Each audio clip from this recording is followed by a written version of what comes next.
বর্তমানে ভারতীয় মুসলিমদের অবস্থা শোচনীয়।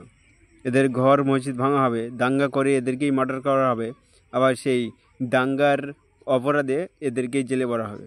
গত কয়েকদিন আগে উত্তরপ্রদেশের সম্ভাল জেলার যে জামে মসজিদকে উদ্দেশ্য করে গোটা ভারতবর্ষ জুড়ে যে একটা বিশৃঙ্খলার সৃষ্টি হয়েছে, সেখানে আমরা দেখেছি 5 জন মুসলিম যুবককে পুলিশ গুলি করে হত্যা করেছে।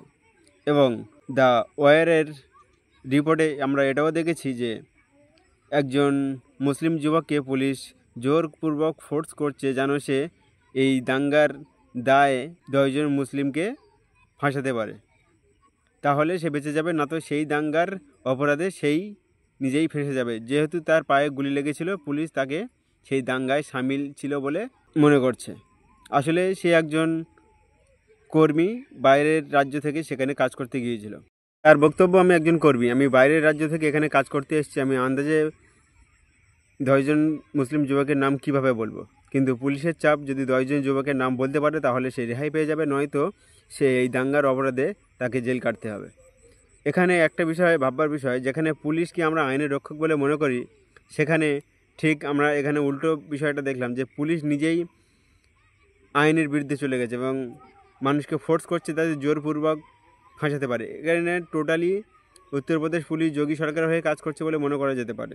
এবং গত কয়েকদিন আমরা আগে এটাও দেখেছি, একজন পুলিশ কর্মী রেল স্টেশনে মুসলিম যুবককে গুলি করে হত্যা করেছে এবং পরে যখন তার প্রতি একটা তদন্ত কমিটি বসে, তখন তাকে বলা হয় যে এই মেন্টালি ডিস্টার্ব ছিল, কিন্তু আসলে সে মেন্টালি ডিস্টার্ব না। আসলে বিজেপি তাদের প্রোপাগান্ডায় এমনভাবে সফল করেছে যে প্রত্যেকটি পদক্ষেপে, প্রত্যেকটি ডিপার্টমেন্টে তারা নিজেদের এই যে আতঙ্কী টাইপের যে মেন্টালিটি সবার মধ্যে ঢুকে দিয়েছে। গত কয়েকদিন আমরা আগে এটাও দেখেছি, যেখানে আমরা দেখেছি একজন মুসলিমকে রক্ত দিতে বারণ করা হয়েছে বা রক্ত নেবে না বলে তাকে বলা হয়েছে, তার কারণ কি, সে একজন মুসলিম।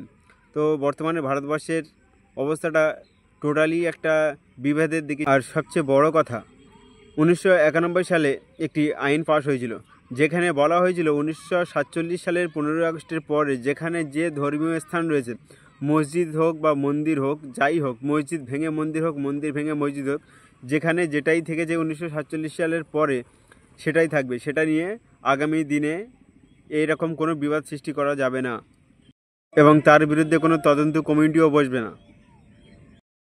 কিন্তু সিজেআই জাস্টিস চন্দ্রচূড় 2022 সালে একটি বিবৃতিতে, যেখানে জ্ঞানব্যাপী মসজিদকে উদ্দেশ্য করে যে মামলাটি ঘটেছিল, সেখানে তিনি বলেছিল যে তদন্ত হতে পারে, কিন্তু যে জায়গায় যে ধর্মীয় স্থান আছে সেটি সেখানেই নির্মাণ থাকবে। কিন্তু বর্তমানে দেখা যাচ্ছে যে ভিন্ন ভিন্ন ধর্মের মানুষেরা যেখানে তারা মন্দির দাবি করছে, সেখানে গিয়ে তারা পূজা পাঠ শুরু করে দিয়েছে।